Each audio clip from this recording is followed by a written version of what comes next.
If you like videos like these where we discuss many different types of training techniques or diet tips or things that work for bodybuilding and just bodybuilding stuff in general, you might be interested in the Natural Gallant Bodybuilding podcast on Patreon.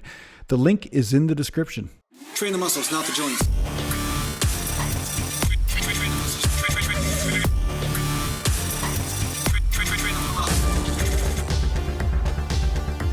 Welcome back to Natural Gallant Bodybuilding. Motion. And today I'm going to talk to you a little bit about short rest periods between sets and long rest periods between sets, and the difference between the two and when you want to apply one or the other for benefits in bodybuilding, because each one has its benefits. But first I want to address a comment that was made on my Vince Gironda 8x8 video that I made. And it was talking about the technique that Vince Gironda had, which was 8 sets of 8, where he just rested 30 seconds between sets or so, maybe 20 seconds. And then of course you did 8 sets of 8 with the same weight. And this is where this person in the comments was getting uppity and saying, I didn't understand Vince Gironda. Well, I read in depth on, it seemed like a pretty credible website on Vince Gironda's technique. So unless this website is wrong, it specifically stated that Vince emphasized that you use the same weight for all 8 sets. Therefore, meaning the first 5 or 6 sets were not taken to failure. They were just the same weight. It's almost like powerlifting type sets in a 5x5 program, where really the last set is the failure set, where and anything before that is not failure. So anyway, there was something like that, except for the differences with this is that you're using much lighter weight, low rest periods. So regardless of whether you like this method or not, I wasn't really a fan, to tell you the truth. I'm not really a fan of that method. I never used that method in my training. And if anything, I don't really see the point of it, except for possible fat burning purposes or whatever. And maybe there's something else unknown that I don't know about or I'm unaware of, but that specific technique does not resonate with me based on my present level of experience, which is around 34 years of training and establishing the highest level of gains in natural bodybuilding. So let's get back to talking about rest times. A standard rest time to replenish your creatine stores is 1.5 minutes to 2 minutes between sets. Sometimes you can go down to 1 minute. And of course, this is also dependent on the size or the amount of muscle tissue that you're accessing between sets, right? So say you're only training biceps, it's going to be easier for your biceps to replenish their creatine stores, as opposed to say you're doing a bench press where you have chest, shoulders, and triceps involved, along with rotator cuff muscles and so forth. And if you take the squat, of course, it's including a lot of leg muscles, a lot of lower back, a lot of core muscles, a lot of the adductors, quadriceps, all these sorts of muscles. So because there's so many muscles, one could argue it might take you a little bit longer, like maybe 2 minutes, 2.5 minutes, maybe 3 minutes between sets to replenish properly and to get your cardio stabilized enough so that it is not the weak link when you squat again, right? Of course, this is all based on how much effort and intensity you're putting in and whether you're going close to failure or not.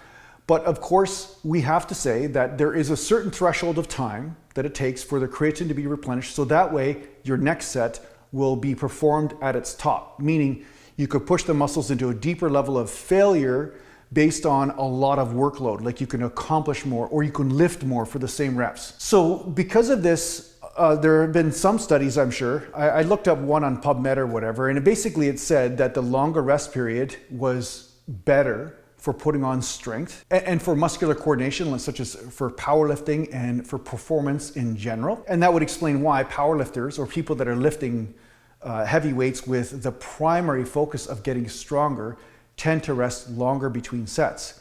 And I know myself, if I'm trying to get reps with heavy weight, I definitely want to make sure that my creatine stores or my energy stores are not the weak link. But does that mean that I always do that?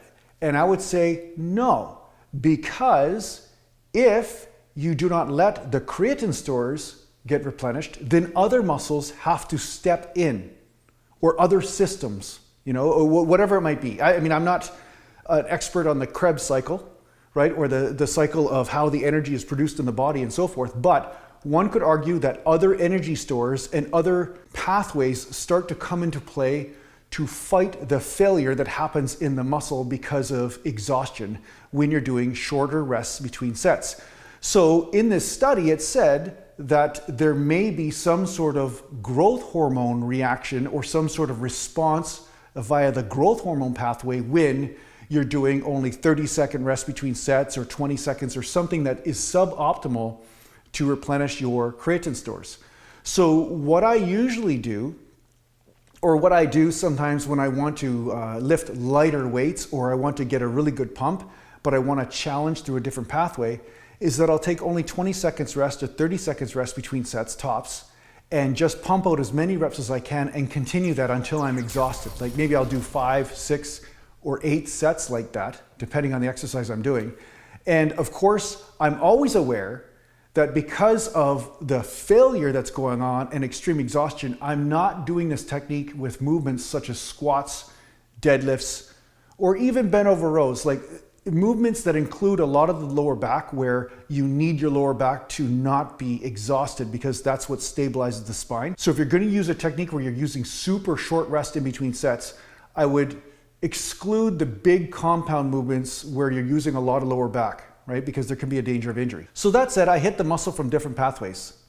I'll do the longer rest in between sets to make sure I hit the fast twitch fibers and to make sure the nervous system is replenished, and therefore I'm able to pump out a lot of workload, or volume you could say, a lot of repetitions, or maybe just a small amount of repetitions, but I can do those reps with a higher amount of weight. And then when I want to use lighter weights and I want to really focus on hitting the slower twitch fibers and more of a hypertrophy, really focused hypertrophy type workout, then I will do straight sets, but only 20 seconds to 30 seconds in between sets, and pump up. Now you're going to see a lot of guys in the comments in this video, and maybe many others, where they say the only way to train is 20-second rest. And then another guy will say the only way to train is 2 minutes, 3 minutes in between sets rest. And I would say both, because each one tells the body what? It tells the body that there's a certain level of intensity going on here, and that it needs to adapt to become stronger, or to be able to replenish the energy stores faster in order to perform better. So one could argue that when you're only doing 20-second or 30-second rest between sets, in one way, you're actually telling the body that it's never strong enough. It never has enough glycogen or creatine reserve, and that it should increase that if possible, right? And whatever pathway that is, through more muscle or through more blood flow, like whatever, right? But you're basically telling the body that, hey, you're hitting failure all the time, you need to get better. And then the other pathway, when you're lifting heavier weight with more rest in between sets, says to the body that you still need to have the capacity to lift these heavier loads, and you're repeatedly hitting failure that way with energy stores that are totally topped up. So I would say there may be a synergy. One might actually increase your creatine stores, and then the other may also increase the breakdown of certain muscle fibers, such as the fast twitch fibers, and they both have some sort of synergistic effect together. Now, the percentage of which one you should train more often than the other is going to be definitely based on your constitution, your diet, your genetics, your health history, all that sort of stuff. But in the end, I do believe really short rest in between sets for multiple sets or multiple exercises does have some merit for hitting those slow twitch fibers, and also maybe activating another pathway for muscle mass.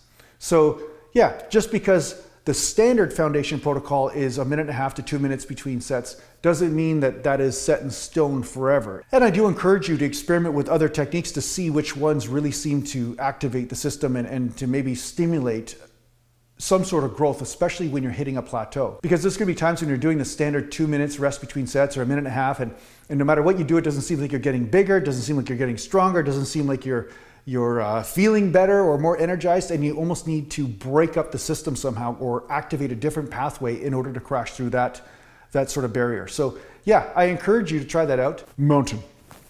So I hope this helps you out in your training. Thanks a lot for watching. If you need to get a hold of me, just go to naturalgallantbodybuilding.com, and thanks to the patron supporters, and take care for now.